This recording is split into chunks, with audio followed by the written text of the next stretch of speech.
Hello guys, welcome to another review. Today we are reviewing the Orbit 7th edition by Chris Brown. If you don't know guys, I'm a huge fan of Orbit decks. These are probably my favorite series of decks.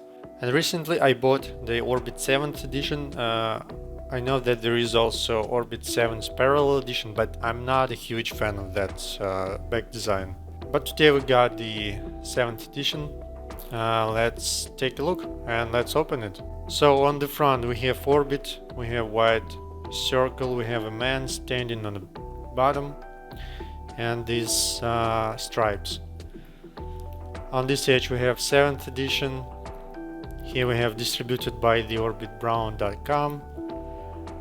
Orbit logo with the rainbow on the bottom and 23 on top. And we have a custom seal which matches the Orbit 7th edition theme. And the back design that matches the actual card's back design. And we have this thing to easy open the deck, which is cool, I like it. So let's open this. The box has matte feeling to it. Very smooth, very cool. I enjoy it. And let's open the box. Let's take the cards out. So inside the box has the design which has the Orbit 7's parallel edition. On the bottom we have We Are Orbit and we have the Orbit Instagram. So let's take a closer look on the deck. On top we have the duplicate 8 of spades as usual. Then we have the double backer. We have two jokers. The joker looks like this. We have some astronaut and dog.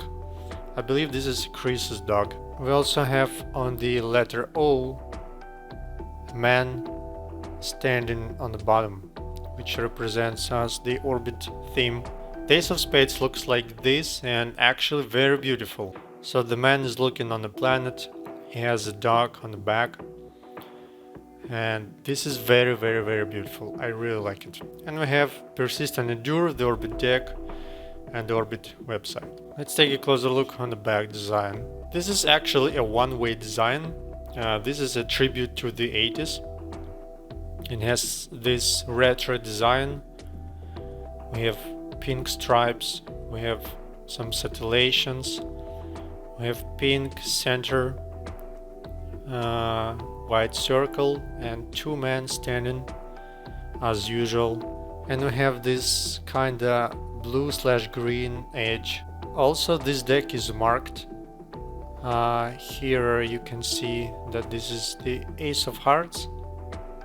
Yeah. It's pretty easy to read, but not super easy. Still have to do some training in order to get used to it. But it's cool. Originally I didn't really like this design, but I decided to get the deck and give it a shot. And it's pretty cool. Pretty nice. Yeah. I need to see how it looks in motion. Now let's take a closer look on the faces. So the deck comes in standard deck order. The pink and the blue colors are dominant in this deck. Yeah, you can see that diamonds and hearts are very pale and the blue ones pretty contrast. The indices and the pips are inspired by the retro Arco design, as Chris said, and it's pretty good. I'm not a huge fan of this pale red, which is actually pink in this deck, but I know that this is the theme of this deck. That's why it's done this way. Let's do a fan. Looks pretty good. I know that this deck doesn't have these broken edges, which previous decks had, but still looks pretty good. The edges of this deck are actually very smooth, because a lot of decks, when you open them, they're kinda rough and you need to break the deck a little bit, but this is very good right from the box. Let's do a spin. Yeah, very good. It feels as if it's already broken in. Yeah, very good. This deck is printed on the premium crushed stock with air cushion and on the web press. So these cards are pretty thin, but not to the point that you just bend them and they're broken. It has a good balance of thinness. It's stated that this deck has a traditional cut. Let's check. Yeah, definite traditional cut from bottom to top. Easy pharaohs. Of course, easy fans.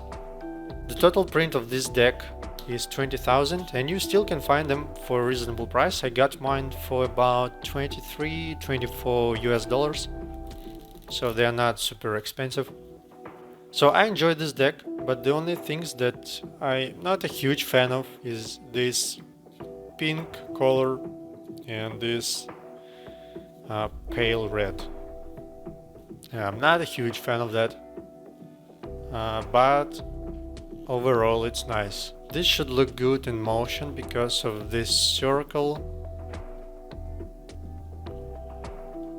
It's good for Magic because it's marked, and the back design is pretty minimalistic, which can be used in Magic.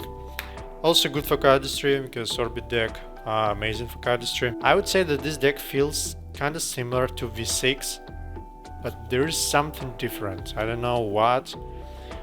Maybe it's not that sleek as V6. Let's try some Riffle Shuffle. Good. So that's it, guys. This is Orbit V7. Maybe not the best deck from the Orbit series, but I do enjoy it, and I'll do some cardistry with it. I'll see how it looks in motion. It should be good, but we'll see. That's it for today. Thank you, and until next time.